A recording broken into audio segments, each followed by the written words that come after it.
Pak Muhadjir, makin ke sini kita makin banyak mendengar berita bahwa ada beberapa pasien yang isolasi mandiri di rumah karena tidak kunjung bisa mendapatkan tempat perawatan di rumah sakit.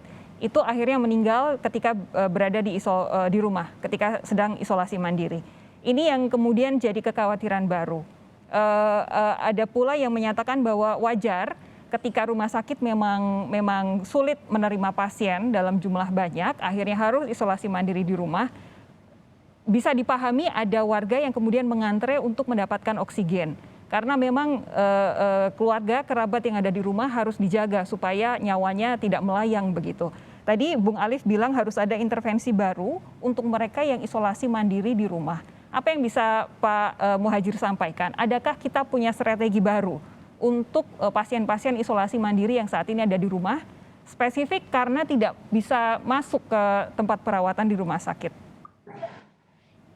Ya memang kan ada kebijakan dari pemerintah untuk mereka yang hanya bergejala ringan dan OTG itu disarankan untuk isolasi mandiri dan tetap dikawal oleh dinas kesehatan setempat, terutama melalui puskesmas. Bahkan sekarang juga sudah ada aplikasi mereka untuk bisa mendapatkan obat-obatan gratis. Yeah. Dan tentu saja dari Mas Alif tadi usulnya akan kita jadikan bahan pertimbangan betul agar bagaimana yang gratis bukan hanya obatnya tapi termasuk supply oksigen itu.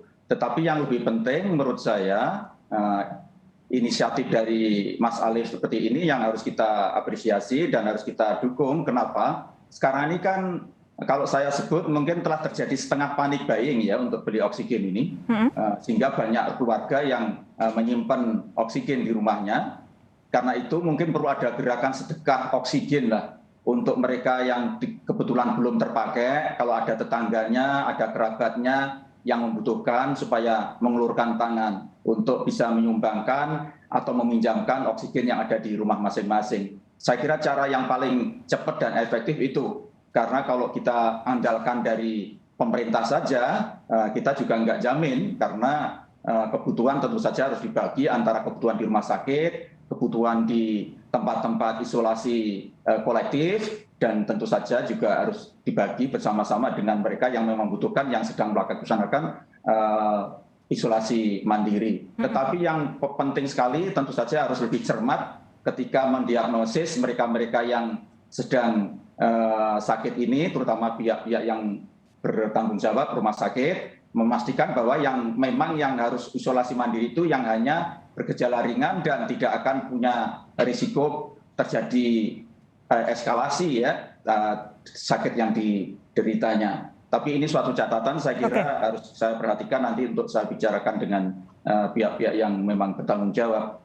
Dan saya pada kesempatan ini mengucapkan terima kasih Pak Dubes Mas Suryo yang telah luar biasa ini mendekatkan hubungan Singapura dan Indonesia, terutama untuk memberikan dukungan penuh terhadap masalah COVID yang perkembangan kasus COVID di Indonesia ini. Saya punya catatan yang sangat banyak ini bantuan-bantuan dari Singapura yang sudah datang, ini ada 756 oksigen silinder, 600 oksigen konsentrator, 220 ventilator, dan masih ada kita pesan juga 10.000 unit oksigen konsentrator dari Singapura yang sekarang sudah datang sebanyak 30 unit. Ini pasti karena kerja kerasnya Mas Dubes yang ada di Singapura dan Kementerian Luar Negeri. Dan tentu saja mudah-mudahan kemarin juga saya kontak dengan Pak Zulkifli, salah satu menteri yang ada di Menteri Singapura untuk membicarakan ini juga. Mudah-mudahan semuanya bisa berjalan lancar. Yakinlah karena Indonesia ini juga baik, negara yang sangat baik, yang selalu juga memberi pertolongan kepada tetangga-tetangga yang membutuhkan, pasti tetangga-tetangga kita juga akan mengulurkan tangan ketika kita dalam keadaan kesusahan.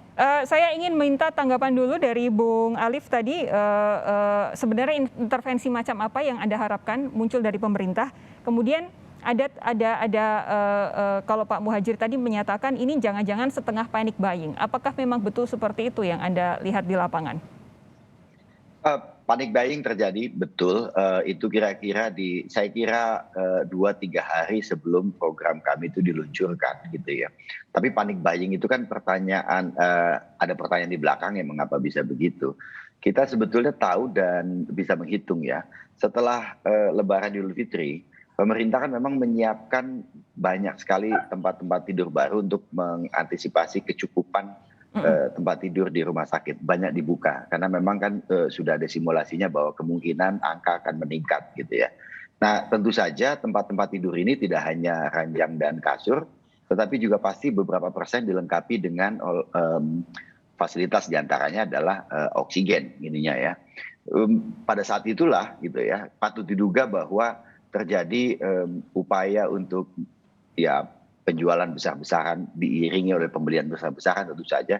Jadi ada banyak sekali juga yang menyimpan ini tentu bukan masyarakat pada level itu, tapi yang menyimpan adalah para pemain-pemain pedagang-pedagang alat kesehatan gitu. Barangkali kita bisa sebut mafia alkes, tapi itu dulu yang paling besar gitu. Panic buying kan adalah ekses dari ketika memang kelangkaan itu betul-betul terjadi. Kalau nggak masyarakat nggak berjaga. Sekarang ini justru yang kalau kami cukup respect dan salut adalah bahwa mereka yang memang memiliki ini seperti mengikuti yang tadi disampaikan oleh Pak Menko gitu ya, anjuran itu untuk dipinjamkan pelan-pelan dulu sedekah ya. itu mulai jalan tuh Pak Menko gitu. Jadi kita patut gembira dengan kenyataan ini. Mereka meminjamkan. Jadi gerakan ini sebetulnya mula-mula memang minjem dulu dari yang udah punya gitu ininya ya. Lalu kemudian kita pinjemin kepada yang lain. Bahwa kemudian ada yang nggak punya tabung lalu mau nyumbang uang gitu ya. Itu yang kemudian membuat kami saat ini bisa membeli beberapa tabung oksigen untuk dipinjamkan. Oke, ini tadi sudah disampaikan Pak Muhadjir akan jadi catatan untuk rapat-rapat selanjutnya. Mas Tommy, ini kan tadi sudah Anda ceritakan bantuan-bantuan yang akan diberikan Singapura atau sudah diberikan Singapura kepada Indonesia. Tapi apakah akan selesai di situ atau akan ada gelombang kedua, ketiga, sampai berapa gelombang bantuan Singapura untuk Indonesia? Yang kemarin dikirimkan memang baru sebagian hari Jumat itu karena ada beberapa barang yang tergolong sebagai dangerous good. Seperti tabung gas, tetapi ada isinya itu tidak mungkin diangkut oleh pesawat udara karena tekanannya di atas 105 bar. Ya. Karena itu besok sudah akan diberangkatkan menggunakan kapal perangnya Singapura. Itu sisa dari bantuan yang pertama. Tapi ada satu tambahan, kemarin saya ketika menerima bantuan menyampaikan bahwa sekali lagi untuk kepentingan distribusi di Indonesia itu dibutuhkan isotank. Nah, isotank ini bukan hal yang mudah untuk didapat karena di dunia sekarang ini India, China, Brasil, Rusia juga mencari yang sama. Karena itu kami sampaikan bahwa Indonesia membutuhkan isotank, dicari oleh Singapura. Tadi pagi saya diberitahu ditelepon oleh Permanent Secretary dari MFA bahwa baru dapat 3. Nah 3 itu akan dikirimkan besok, itu satu tabung bisa berisi memuat 20 ton liquid oksigen. Jadi ada 60 ton. Dan kemudian minggu depan akan ada 2 ASEO tank lagi, masing-masing 20 ton lagi, jadi ada 100 ton. Nah sekali lagi yang disampaikan oleh Menteri Luar Negeri Vivian, Singapura tentunya akan sangat mendukung Indonesia. Dan dalam 3 bulan ke depan pasti akan ada semacam operasi kemanusiaan berulang balik antara Indonesia dan Singapura. Sekali lagi Singapura sangat menyadari Indonesia sangat luas, jumlah penduduknya sangat besar, cara manajemen di Indonesia jauh lebih complicated daripada di Singapura. Karena itu Singapura akan mengikuti apa yang memang menjadi kebutuhan Indonesia dan apabila memang tersedia tentunya mereka akan membantu. Tetapi yang menarik juga adalah sama dengan teman-teman Mas Alif, kami di KBRI dengan diaspora Indonesia yang ada di Singapura sekarang juga melakukan gerakan untuk mencari mengumpulkan bantuan dan alhamdulillah Sofi di sini kan banyak teman-teman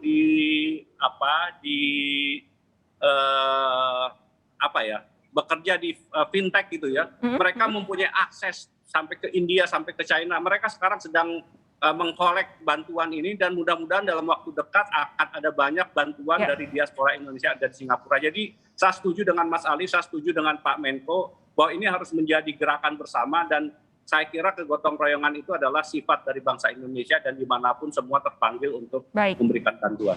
Baik, kita nantikan kabar-kabar baik selanjutnya, bantuan dari baik pemerintah Singapura maupun diaspora Indonesia yang ada di Singapura. Pak Muhadjir, terima kasih. Mas Tommy, terima kasih. Bung Alif, terima kasih sudah meluangkan waktu untuk Sapa Indonesia malam hari ini. Sehat terus, kita jumpa lagi lain waktu. Kompas TV. Terima kasih, Mbak Sofi. Terima kasih, selamat malam. Saudara saya